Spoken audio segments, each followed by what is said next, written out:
Hello friend, कैसे हैं आप लोग। आज हम बात करेंगे सल्तनत काल के बारे में। पैट एग्जाम से रिलेटेड जो है सल्तनत काल बहुत ही ज़्यादा इम्पोर्टेंट है। तो चलिए देरी ना करते हुए स्टार्ट करते हैं। सल्तनत काल की जब हम बात करते हैं तो सबसे पहले आता है हमारा दिल्ली सल्तनत। और यदि दिल्ली सल्तनत बात करें कब तक चला, ये आपका 1206 से लेके 1526 तक चला। मतलब इसका जो टाइम पीरियड है बहुत ही ज़्यादा था। इसके संस्थापक की बात करें तो इसके संस्थापक कुतुबुद्दीन ऐबक थे, जिनका कार्यकाल 1206 से लेकर 1210 तक माना जाता है। लेकिन यदि दिल्ली सल्तनत के वास्तविक संस्थापक की बात करें तो वो आपके इल्तुतमिश थे। और इल्तुतमिश के समय ही अवध में पृथु का विद्रोह हो चुका था। इल्तुतमिश ने 40 अमीरों का एक समूह बनाया था जिसे तुर्कान ए चहलगानी बोलते हैं। और इल्तुतमिश ने लाहौर की जगह दिल्ली को अपनी राजधानी बनाया था। इल्तुतमिश ने चांदी का टका और तांबे का जीतल आरंभ किया था मुद्रा के रूप में। और यदि हम इल्तुतमिश की बात करें तो इन्हें हम गुंबद का पिता भी कहते हैं। और इनका सुल्तानगढ़ी का जो मकबरा है वो भारत का प्रथम मकबरा माना जाता है। इल्तुतमिश के जो पुत्र थे रुकनुद्दीन फिरोज, वो दिल्ली के शासन में बैठे। लेकिन वहां के जो अमीर थे, आपको पता है कि इल्तुतमिश ने 40 अमीरों का एक समूह बनाया था। तो इन्होंने क्या किया कि रजिया को बैठा दिया और इसलिए रजिया जो थी वो प्रथम सुल्तान बन गई। रजिया जब सुल्तान बनी तो इन्हें सबसे पहले क्या किया, पर्दा प्रथा को त्याग दिया और चोगा, जिसे हम काथा बोलते हैं, और कुलाहा, इसे हम टोपी बोलते हैं, इसे पहना। रजिया की हत्या 13 अक्टूबर 1240 में डाकुओं के द्वारा कर दी गई। और इसके बाद क्या हुआ, इसके बाद 1266 ईस्वी में बलबन दिल्ली पे बैठ गए। यदि हम बलबन की बात करें तो बलबन इल्तुतमिश का गुलाम था। बलबन ने सुल्तान की प्रतिष्ठा के लिए रक्त और लौह की नीति अपनाई। और बलबन ने तुर्कान ए चहलगानी का दमन किया। आप सभी लोग जानते हैं इल्तुतमिश ने 40 अमीरों का समूह बनाया था जिसे तुर्कान ए चहलगामी कहते हैं। बलबन ने इसका दमन कर दिया। और बलबन ने एक सैन्य विभाग जिसे दीवाने अर्ज कहते हैं और नौसेना, इसका आरंभ किया। इतना ही आपका दिल्ली सल्तनत से रिलेटेड पैट एग्जाम में आ सकता है। अब हम बात करेंगे खिलजी वंश के बारे में, जिसका कार्यकाल 1290 से लेकर 1320 तक चला। ये ज्यादा खिलजी वंश है ज्यादा प्रोग्रेस नहीं कर पाया।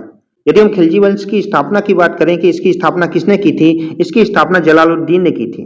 यदि मुसलमानों का दक्षिण पे आक्रमण की बात करें तो जलालुद्दीन के समय हुआ था। और ये आपका देवगिरी के जो शासक थे रामचंद्र देव, इन पर हुआ था। और जलालुद्दीन के समय जो ईरानी फकीर थे सीडी मौला, इनको हाथी के पैरों के तले कुचल दिया गया। और 1296 की बात करें तो जलालुद्दीन खिलजी के जो भतीजे थे अलाउद्दीन खिजली, इन्होंने उनकी हत्या कर दी और दिल्ली पे बैठ गए। अलाउद्दीन खिलजी एक ऐसे राजा थे जिन्होंने सेना पर नगद वेतन देने की प्रथा अपनाई। और इन्होंने पहली बार स्थायी सेना की नींव रख दी। और घोड़ों को दागने की प्रथा इन्होंने चालू की और सैनिकों के हुलिया रखने की प्रथा इन्होंने स्टार्ट की। आप सभी लोग जानते हैं कि इस समय जो इंडियन आर्मी की जो ड्रेस है वो वेल प्रिपेयर है। तो उस समय अलाउद्दीन खिलजी ने सैनिकों की जो ड्रेस है, उनका क्या तरीका है पहनने का, वो सब उस समय आरंभ कर दिया था। तो उस समय आप समझ सकते हैं कि अलाउद्दीन खिलजी था वो कितना वेल प्रिपेयर था और कितना दूर तक सोचता था। यदि हम अलाउद्दीन खिलजी की बात करें तो इसने अलाई दरवाजा, सीरी का किला, हजार खंबा का महल, ये सब निर्माण कराया था। तो ऐसा नहीं कि अलाउद्दीन राज्यों पे आक्रमण ही केवल करता था, उसने निर्माण कार्य भी अपने चालू किए थे। यदि अलाउद्दीन खिलजी की बात करें तो अलाउद्दीन ने सिकंदर द्वितीय की उपाधि धारण कर ली थी। अलाउद्दीन खिलजी ने आर्थिक सुधार भी किए थे। इस पे उन्होंने बाजार पे नियंत्रण रखने की नीति अपनाई थी। और खिलजी वंश का मोहम्मद शाह जो खिलजी था, उसने स्वयं को खलीफा घोषित कर दिया था और कहा था कि इस्लाम खतरे में है, इस तरीके के नारे लगाए थे। अब हम बात करें तुगलक वंश के बारे में। यदि हम तुगलक वंश के बारे में बात करें तो ये कब से कब तक था, तो ये आपका 1320 से लेके 1414 तक था। गाजी मलिक थे, इन्होंने 1320 में तुगलक वंश की स्थापना कर दी और गयासुद्दीन तुगलक नाम से सिंहासन पे बैठ गए। यदि हम नहरों के निर्माण की बात करें तो नहरों के निर्माण में प्रथम जो शासक थे वो आपके गयासुद्दीन तुगलक ही थे। और इन्होंने दिल्ली के समीप तुगलकाबाद शहर बसाया था।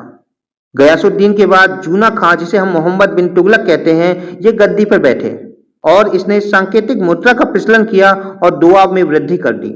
इनके टाइम अफ्रीकन यात्री इब्न बतूता जो थे, इनके शासन काल में आए थे। और कृषि के विकास के लिए इन्होंने कृषि एक विभाग की स्थापना की जिसे हम दीवाने अमीन को ही कहते हैं। इन्होंने अकाल के समय एक संहिता का निर्माण कराया जिसे हम अकाल संहिता कहते हैं। और इसमें अकाल ग्रस्त जो कृषक थे उनको ऋण दिया गया जिसे हम सोनघर भी बोलते हैं। मोहब्बत बिन तुगलक के बाद उनका जो चचेरा भाई था फिरोज शाह तुगलक, वो गद्दी पे बैठे थे। फिरोज शाह तुगलक एक ऐसे राजा थे जिन्होंने ब्राह्मणों पे भी जजिया लगवा दिया था और जौनपुर तथा दिल्ली में फिरोजाबाद की नगर की स्थापना कर दी। और इन्होंने एक सिक्का चलवाया जिसका नाम ससगानी था और इसने एक विभाग की स्थापना की जिसे दीवाने खैरात कहते हैं और एक रोजगार दफ्तर की भी स्थापना की। जब फिरोज शाह तुगलक ने जजिया जो है ब्राह्मणों पे लगाया तो उस समय तुगलक वंश का अंत हो गया, क्योंकि आप सभी लोग जानते हैं कि उस समय जो ब्राह्मण थे वो बहुमत में थे। तो उस समय विद्रोह फैल गया और उसके बाद आपका सैयद वंश आता है। यदि हम सैयद वंश की बात करें तो ये आपका 1414 से लेके 1451 तक रहा और इसके जो संस्थापक थे वो खिज खां थे और उसने रैयत ए आला की उपाधि धारण की। लेकिन उन्होंने एक काम किया कि जो तुगलक शासक के द्वारा जो सिक्के अपनाए गए थे उसको रहने दिया। सैयद वंश के एक शासक थे जिनका नाम मुबारक शाह था, इन्होंने शाह की उपाधि धारण कर ली और उसने तारीख मोहम्मद के जो लेखक थे याहिया बिन सरहिंद को संरक्षण दिया था। यदि हम सैयद वंश के अंतिम शासक की बात करें तो आपके अलाउद्दीन आलम शाह इस वंश के अंतिम शासक थे। सैयद वंश के बाद आपका लास्ट आता है लोधी वंश, जो दिल्ली सल्तनत का लास्ट वंश था। लोधी वंश की जो स्थापना की थी वो आपकी बहलोल लोधी ने की थी। उसने जौनपुर को दिल्ली में शामिल कर लिया। बहलोल लोधी के बाद सिकंदर लोधी ने शासन किया और इसका जो शासन था वो 1489 से लेके 1517 तक था और सिकंदर लोधी ने आगरा शहर की स्थापना कर दी। इनके टाइम पे एक पैमाना प्रारंभ कराया गया जिसे गजे सिकंदरी कहते हैं और ये आपका 30 इंच का होता था और इसने आयुर्वेदिक ग्रंथ को फारसी में अनुवाद कराया जिसका नाम फरहंगे सिकंदरी रखा गया।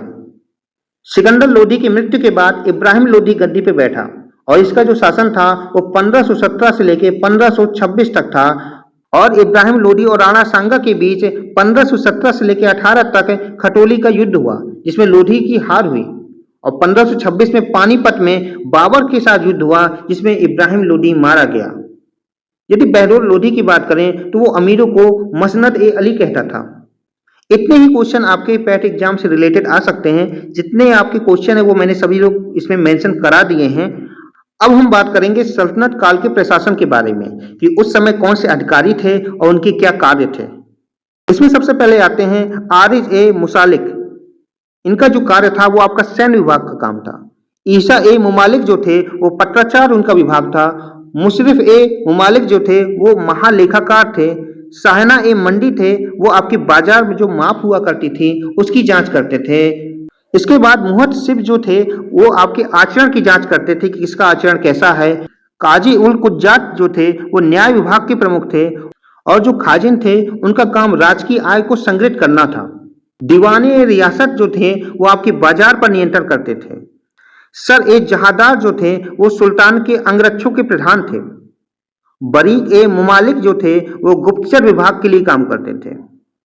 सद्र उस सुदूर जो थे वो धर्म संबंधी कार्यों के प्रमुख थे और जो कोतवाल थे वो शहरों में जो शांति व्यवस्था थी उसको बनाए रखते थे। आप समझते हैं आज भी कोतवाल नाम आता है, वो आपके सल्तनत काल से लिया गया था।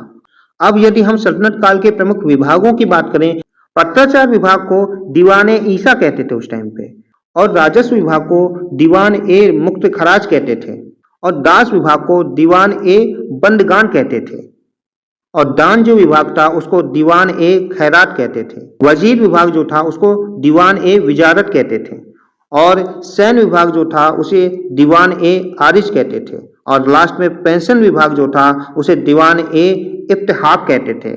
यदि हम सल्तनत काल के आर्थिक शब्दावली की बात करें तो उसमें सबसे पहले आता है अबवाब। इसका मतलब होता था आर्थिक और गौर कर, जिसे हम चरई कर कहते थे। दूसरे नंबर पे आता है फवाजिल, जिसे हम अधिशेष कहते थे, जो बच जाता था उसे हम फवाजिल कहते थे।